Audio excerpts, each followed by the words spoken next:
दिल्ली शहर की एक आम सोसाइटी में रहता था एक परिवार, जिसमें रिहाइश थी अम्मी अनीता और उनकी बेटी प्रिया की। अरे प्रिया, तुम अपना टिफिन भूल गई? अम्मी रहने दीजिए, अब मुझे देरी हो रही है। मेरे हबीब मेरा इंतजार कर रहे हैं, मैं कैंटीन से कुछ खा लूंगी। ओहो, ये आज के दौर के बच्चे भी ना। तभी उनकी पड़ोसी बाहर आई। बिल्कुल सही मिसेस व्यास, मेरा बेटा भी बिल्कुल ऐसा ही है। अब देखिए ना, रोज की तरह सुबह से उसका टिफिन बना रही हूँ और वो टिफिन छोड़कर चली गई। मैं समझ सकती हूँ आप क्या महसूस कर रही हैं। क्या करें, आजकल के बच्चे ऐसे ही होते हैं। अनीता और सुशीला रोज अपने घरों की बातें किया करती थी। बरस बीत गए, लेकिन रोजमर्रा की इनकी आदतें नहीं बदली। फिलहाल इनके घर इस हद तक करीब थे कि इन्हें बातचीत करने के लिए घर से बाहर निकलने की जरूरत नहीं पड़ती थी। एक रात इस सोसाइटी में एक चोर आया। उसने देखा कि सभी घरों की कोई ना कोई बत्ती जली हुई है।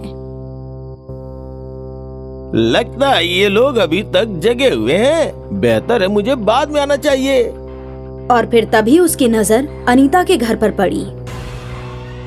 लगता है इस घर में कोई नहीं है। इससे अच्छा मौका दोबारा नहीं मिलेगा। चोर पाइप की मदद से ऊपर चढ़ने लगा। उसने तार की मदद से उस खिड़की की कुंडी खोल दी।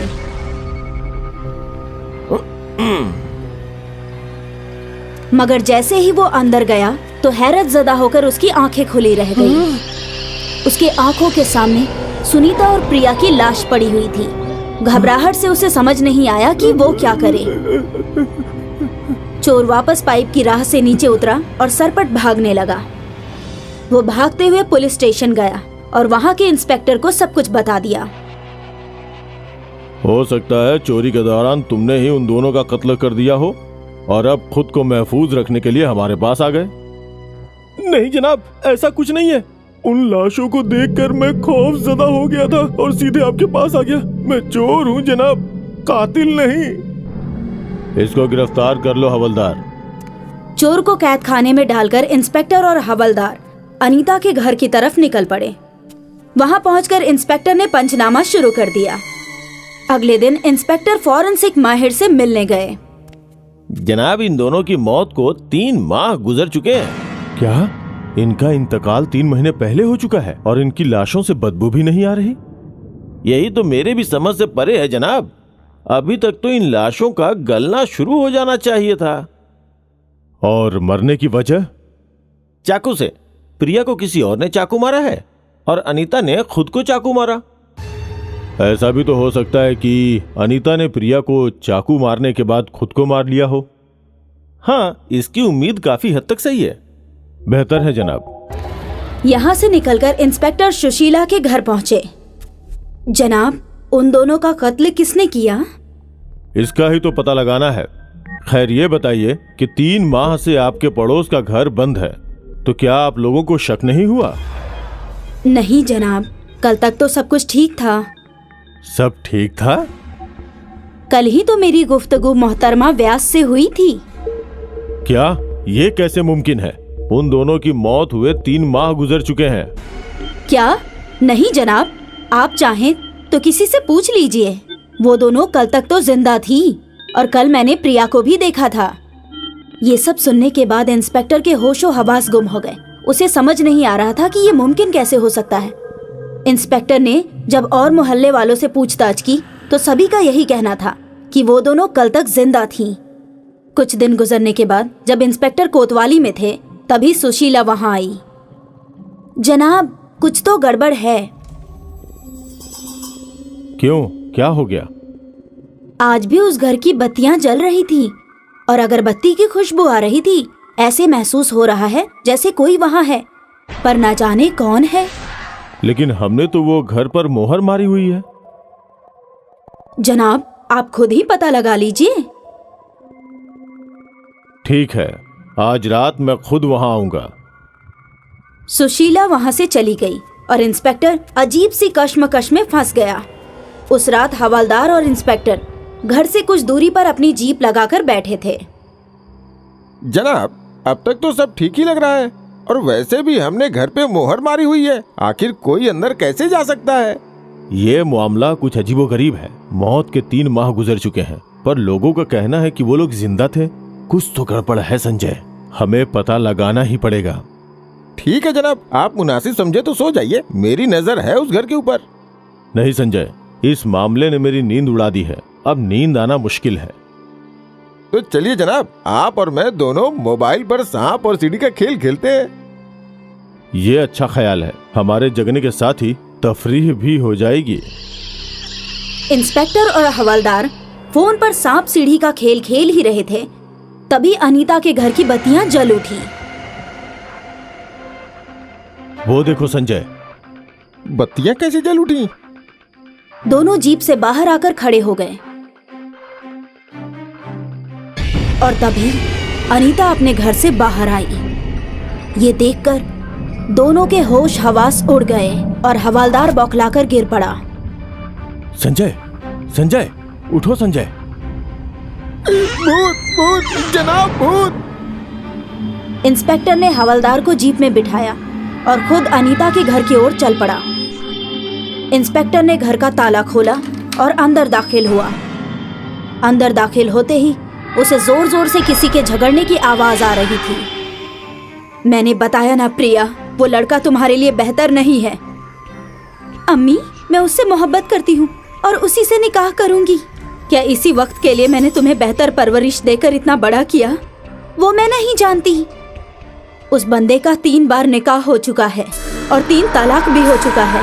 शायद उसे बेहतर तरीके से समझने वाली कोई नहीं मिली। और अम्मी, हम दोनों एक दूसरे के लिए ही बने हैं। वो तुम्हारे साथ भी वैसा ही करेगा जैसा उसने अपनी पिछली 3 बेगमों के साथ किया। अम्मी, आप उसे नहीं जानती और वैसे भी मैं उसके बच्चे की अम्मी बनने वाली हूँ। या अल्लाह, ये तुमने क्या गजब कर दिया। अब मैं मुआशरे को क्या मुंह दिखाऊंगी? यही मुआशरा मुझे बोलेगा बिना वालिद के बच्ची को मैं अच्छी परवरिश नहीं दे सकी। अम्मी, आपको अभी इस मुआशरे की पड़ी है, मेरी नहीं। मुझे तुम्हारी फिक्र है और तुम्हें इस मुआशरे में ही रहना है, इसीलिए कल ही चलकर हम ये हमल गिरवा देंगे। मैं हमल नहीं गिरवाऊंगी, तुम्हें ये करना पड़ेगा। नहीं करवाऊंगी प्रिया, तुम्हें ये करना होगा, वरना क्या आप मुझे मार देंगी? हाँ।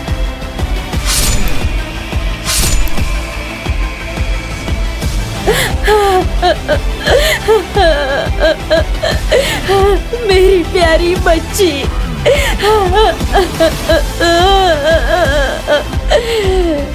उसके बाद उसने खुद को भी चाकू मार लिया। ये सब कुछ इंस्पेक्टर ने अपनी आंखों के सामने देखा और उसके बाद वो बेहोश हो गया। अगली सुबह जब इंस्पेक्टर को होश आया तो उसे समझ नहीं आ रहा था कि उसके साथ क्या हुआ।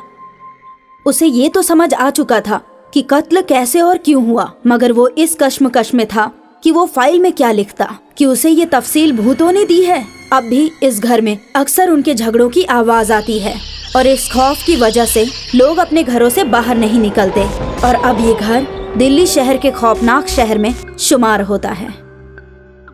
खटीमापुर देही इलाके में मीरा अपने शौहर रोहन के साथ जीस्त बसर करती है। एक रोज देर शब हो जाने की वजह से रोहन घर वापस नहीं आया।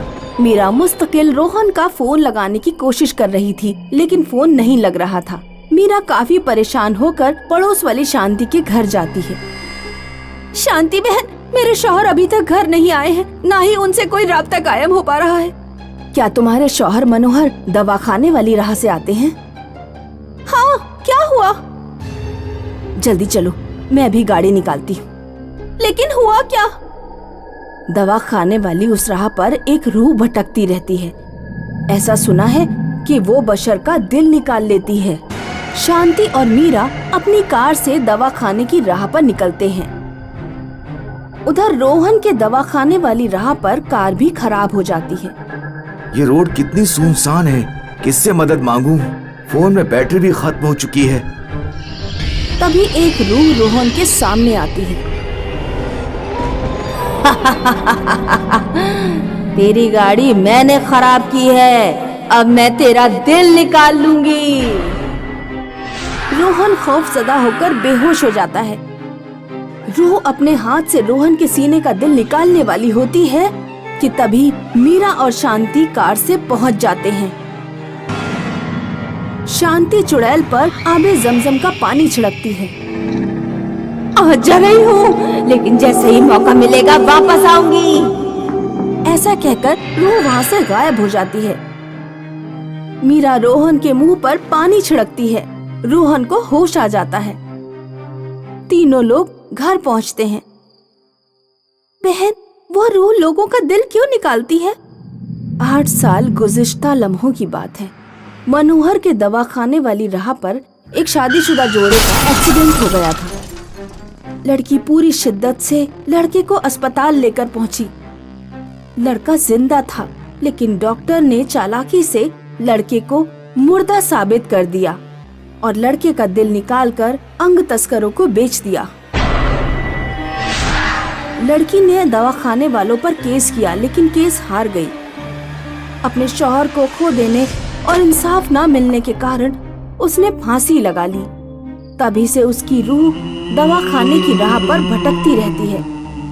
वो दवाखाने के 2 लोगों को मार चुकी है, 3 अभी बाकी हैं। उन तीनों ने अपने घरों पर मौलवियों की घेराबंदी करवा रखी है। अब जो भी दवाखाने की राह पर फंस जाता है, रूह उसका दिल निकाल लेती है। चलो, बहुत शब हो चुकी है, अब मैं सोने जा रही हूँ। शांति अपने घर सोने चली जाती है। मीरा और रोहन अपने घर आकर सो जाते हैं। कुछ लम्हों बाद मीरा अचानक से उठ जाती है और अजीब अजीब हरकतें करने लगती है।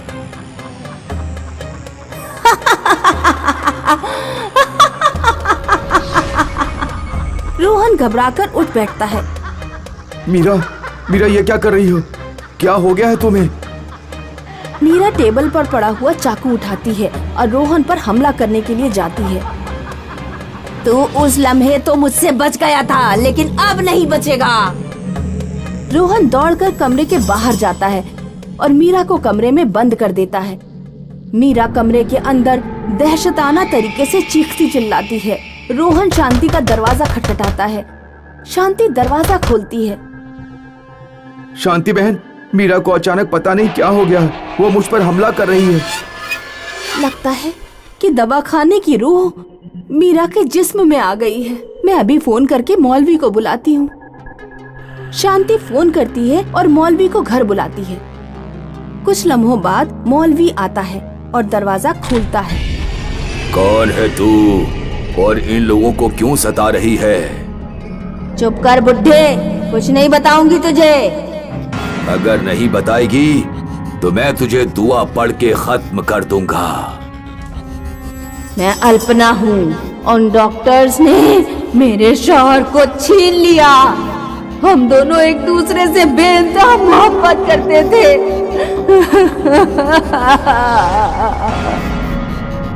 मैं तुम्हारा दर्द समझ सकता हूँ। मुझे सिर्फ एक मौका दो तुम। मैं उन डॉक्टरों को सबको जेल भिजवा दूंगा, सजा भी दिलवाऊंगा। मेरा यकीन करो, मैं एक वकील हूँ।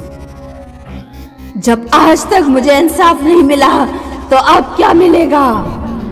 लिल्ला, मुझे एक मौका दो उन्हें खतावार साबित करने का। तुम मेरी शरीके हयात को छोड़ दो। ठीक है, मैं तुम्हें एक मौका देती हूँ। अगर तुम उन डॉक्टर्स को सजा नहीं दिला पाए तो मैं वापस आऊंगी।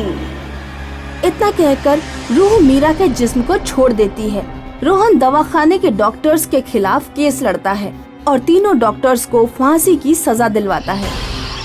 तब रूह हमेशा हमेशा के लिए परवाज हो जाती है।